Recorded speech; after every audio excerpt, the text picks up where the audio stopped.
Hi everyone, and welcome to Caroline's Craftery. Today I just wanted to do a little tutorial for you on pin embroidery. It's also called pin stitch, paper piercing. There's a few different names for it. So I just wanted to do a simple little project and hopefully teach you how to do this. It is not hard, it just does take a little bit of patience when you're starting out. So I've got a few tools. I've got some tape. I use this to pierce my paper. Hopefully you can see it. It is just a sewing needle inside a cork. I like using it because it makes a nice small hole for me. You can use anything that will punch a hole in the paper. I've got a piece of foam that I put underneath to poke my pin into, some embroidery floss, a needle threader, of course scissors and thread. So I'm going to teach, here is a few samples of what you can make with these that I'm going to show you today. And we will look at these a little closer at the end once you have an idea of what's going on. So we'll set those aside. So the first thing, here is 5 samples. This is all using the exact same template for holes. It's all based on how far apart you put your stitches. So I put these because this is basically, I start at 1 and I go 5 holes away. This one was 8 holes, 10 holes, 13, and 15. 15 was pretty much right across from each other. But you can see the different effects that you get from the exact same template. So all that you need for this to follow along is a circle. This circle is 1 3/8 inch round, and I've put holes all the way around the edge. Hopefully they show up. And there is 30 holes all the way around. The number of holes is not super important, but it does depend on the effect that you want, whether you have an even number or an odd number. But for most of these, it really does not matter. So what I would do is, I've already punched my holes in this just to save some time, but you would take your paper, put your template down, take your piercer, and just go and poke your holes all the way around. I like making a template because once my template is made, I have it. I keep them all for when I want to do another project. So once you have your piece of paper, I prefer like a cardstock because you are pulling the needle through. It's nice to have something with a little bit of backbone to the paper. And my holes are all cut. So we've got a needle. I use a beading needle because I don't like my holes too big. That's a personal preference, so you can use pretty much any needle. And I like embroidery floss because I have tons of it. So when I'm working on mine, especially on a circle, I like to go clockwise when I'm looking at the front of my work. So you'll get the idea of that once we start doing it. So I'm going to go to the back and I'm going to go up through a hole. It doesn't really matter for this particular pattern where you start. When you start getting into other things, shapes, etc., it does matter where you start. So I'm going to take a little piece of tape and I am going to tape my thread down on the back side. I don't really care what the back looks like, because when I'm done the work, I'm not going to see it, because this will get glued down to a page or backed with something. So your thread's coming up. So I'm going to do, actually let's do a 10, a 1 to 10. So I'm going to go and count 10 holes away from where my thread is. So 1, 2, 3, 4, 5, 6, 7, 8, 9, 10. And I'm going to go down. And as you can see, I went in clockwise. So now I'm going to go here and I'm going to go in my next hole over.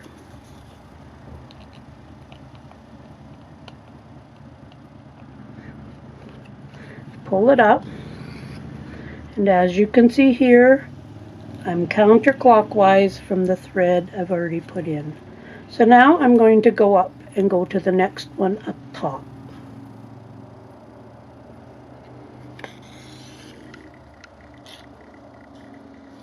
So now we've got 2, and again, turn my work, go to the next one. And as you can see again, I'm counterclockwise from where I'm working. And I'm going to go down here, counterclockwise from where I've been working. Now you can already see the start of that. It's going to be the same as this one here when we're done. And a good way to think of this is of a spirograph. If you did a spirograph, I had one when I was young, and where you put the rings inside and you go round and round and make a fancy design. This is basically the same, except you're doing it with a needle and a thread. Okay, so I'm coming up from the back again and again, counterclockwise, and back in. I'm going to keep going like this all the way around.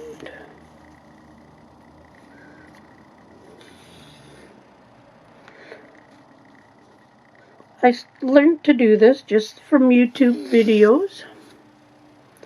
So as you can see, I'm working clockwise. If I said counterclockwise, my apologies, but I'm going clockwise.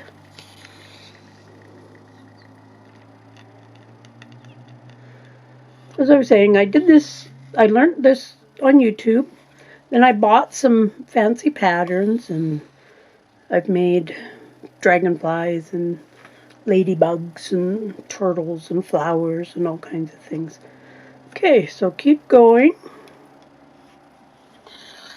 Once you get the hang of this and you do a few, it actually goes quite quickly. So now on this side, when I go down, I've now used up all my holes on this side. So now when I come back up, I'm going to be coming up out of one of the holes I've already done.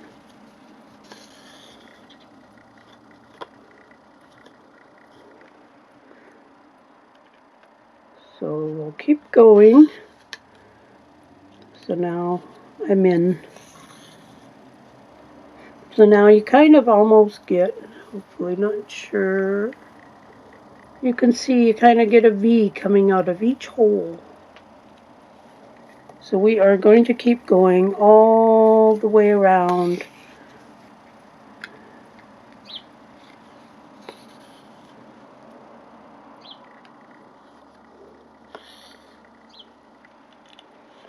So I'll be doing a few series in this. And we'll go from just common shapes to something a little more difficult.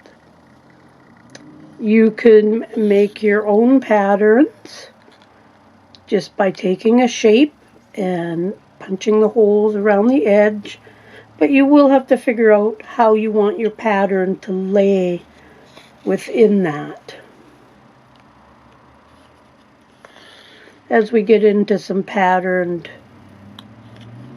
things, I'll explain a little more on what to do.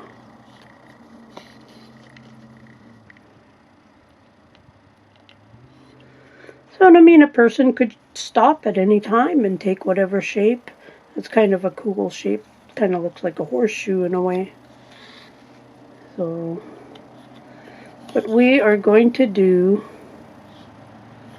the full circle. And all my samples that I have 4 samples of things that I made, are all dealing just with a circle. So now we're getting back over again, and all my holes are filled, but we got to keep going all the way around.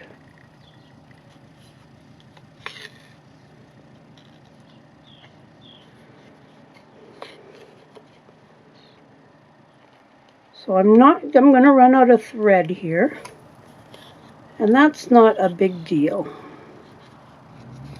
Okay, that's the end of my thread, so I'm going to go to the back, and I'm just going to take just a little piece of tape, and I'm just going to tape my thread down on the back and anywhere. I try not to put my tape over my holes. It just makes it a little more awkward getting your needle through. So we'll get another piece of thread.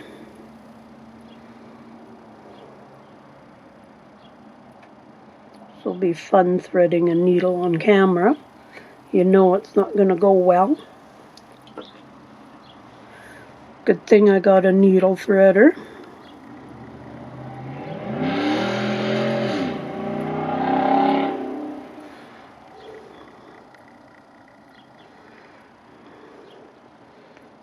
Okay, that went fairly well.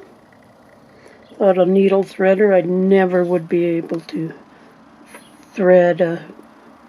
So now you can see here where all my V's from the holes are coming out. So I need to come up this hole here.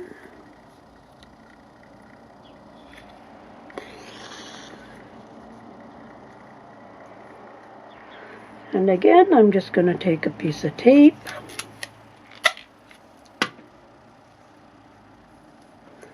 and tape it down.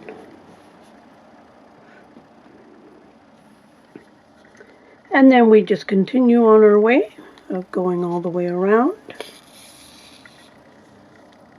If you do have any questions about doing this, feel free to let me know. You can track me down on Etsy or Facebook, or just leave a message right here on YouTube, and I will do my best to answer them.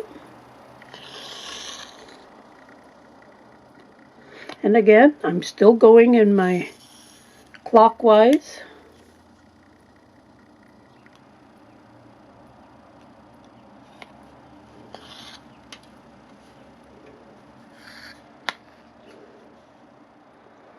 Just a couple more to go,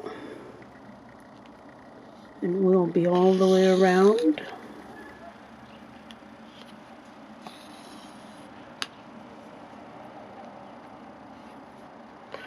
This looks like our last one here.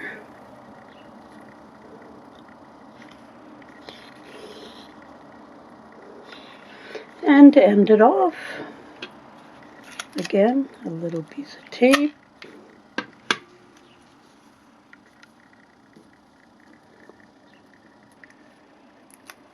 And of course, the tape is not cooperating. Okay, so there we have the same as the 1 to 10. And as I say, this is 5 holes away from my starting point, 8 holes, 10 holes, 13 holes, and 15. So do a little bit of practicing, and here is some of the things that I made. There is this one. Hopefully it's focusing good. So for the center, I did the 15 one, which made all my threads cross in the very middle. Then this next row was the 10, the one that we just did. And then the very outside that I did in a darker purple is the 5. And piling them up on top of each other. And you just go through the same holes because it's the exact same template. You just pile them up and it makes a really cute design. So here is another one. So I just glued some bling in the very middle. And the brown in the background, I did the 13. And the yellow was done with the 10. So that's what that one looks like. Then this one, I took a tiny little picture. I used my punch to cut it out.